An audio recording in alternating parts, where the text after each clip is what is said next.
Information provided by Wall Street Petting Zoo is for educational purposes only and not intended to be financial advice. Please consult with a licensed financial advisor before making any financial decisions. Hello and welcome back to the Wall Street Petting Zoo. This week at the zoo, markets dipped slightly ahead of the US election, despite mostly positive economic data. Although it's possible that the data look better than they actually are, as we'll discuss later in the episode. Thanks for listening to our This Week at the Zoo segment, in which we review the week's market news and look ahead to the coming week. I'm Christopher Smith.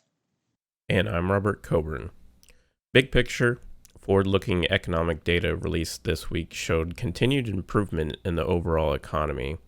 The Conference Board's leading economic index increased a 0.5% month over month, showing the economy at its strongest growth rate since the beginning of the pandemic. Meanwhile, the market PMI report this week showed the economy at its strongest growth rate in nearly 2 years, with recovery in the services sector accelerating fast, while manufacturing growth held steady month over month. With mortgage rates at a record low, housing is still a very hot sector. Homebuilder confidence in October was the highest ever since records had been kept. But there are some big divides opening up in the housing market right now. While housing starts in the Northeast are up 26%, Midwest housing starts are up only 4% since last year. And while construction of new single-family homes is up about 22% year over year, construction of multifamily rentals is actually down 17% year over year. Overall, the housing market is a lot more fragile than it looks on the surface, I think. The question is how long government support will last and what happens when it's removed. Right now, it's looking like eviction bans will end in January. My guess, and it's only a guess, is that the rental market will strengthen, but the single-family market will weaken after eviction bans are lifted. So it's probably not a good time right now to buy a house, but it might be a good time to lease an apartment in San Francisco or Manhattan, where rents are down some 20%. I've actually seen quite a few people buying houses during this time, so that's pretty interesting. The job market may also be looking a little stronger on the surface than it actually is. This week, initial unemployment claims fell about 800,000 for the first time since the beginning of the pandemic, which is good, but that's partly because California froze applications while it implements new anti-fraud measures and works through the backlog of applications. Continuing jobless claims fell by another million or so, but that's partly due to the expiration of benefits rather than people going back to work.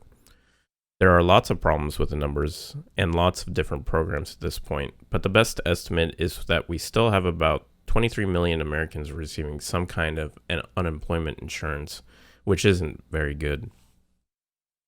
We've got to talk politics, Robert, because it was another week of confusing stimulus news out there. There were lots of optimistic statements from Nancy Pelosi about the ongoing negotiations, but it seems like just about everybody else is saying this is all political theater and there's no possible way at this point that a deal could get signed before the election. I'm inclined to agree with the detractors. I think the Democrats are expecting a blue wave giving them control of the Senate in January, in which case they have no real reason to give Trump a win right now before the election by compromising with Republicans on a bipartisan stimulus bill. Both sides certainly have to look like they're working on a deal right now, but there's not much evidence that they actually are. We haven't seen a lot in the way of specific proposals or written legislation from either side. So hold your breath and wait for the election results as far as stimulus is concerned, probably. Who do you think is going to win the presidential election, Robert? Well, it's looking like Biden. Nate Silver's model has Biden at about 82% chance of winning. Of course, Silver had Hillary Clinton at a 70% chance of winning in 2016, and Hillary lost that election. Biden is further ahead than Hillary was, but Trump still has about a 1 in 8 chance of winning, which isn't zero. The right has been working hard to pull off some kind of October surprise. They've had some success. Biden has fallen a few points in the polls this month amid lots of insinuations about his supposed corrupt dealings with his son and with China. But we're talking about a 12-point lead shrinking to 8 points, so he's still way ahead.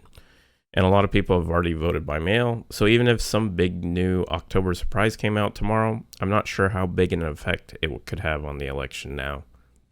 We took a bye week last week, so let's skip over stocks we watched last time and let's talk stocks we're watching this coming week. What are you watching, Robert? This week, I'm going to be watching airline stocks. So, TSA reported the first travel day with over 1 million travelers since March. I expect this number to climb up in the coming weeks with Thanksgiving and winter holidays around the corner.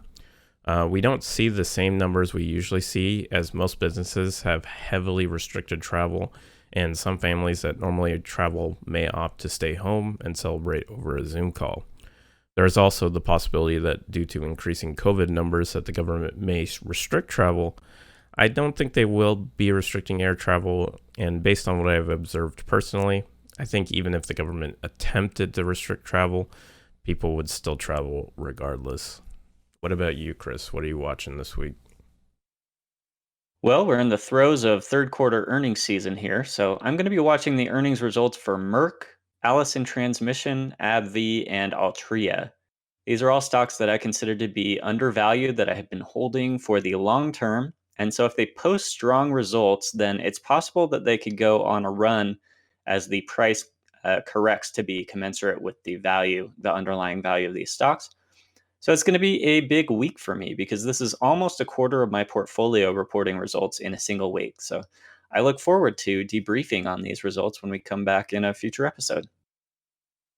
All right, folks, if you enjoyed what you heard today, if please give us a like, share, comment on YouTube. Please consider sharing the podcast out on your social media accounts. It's possible there will be some changes coming to the podcast format soon. If you have any suggestions on directions that you would like to see the podcast go, please give us a shout out on Twitter. Let us know what you think of the podcast so far, how useful you're finding it, and what you might like to see different in future episodes. Thanks so much for listening, and we will see you back at the Zoom next week. See you.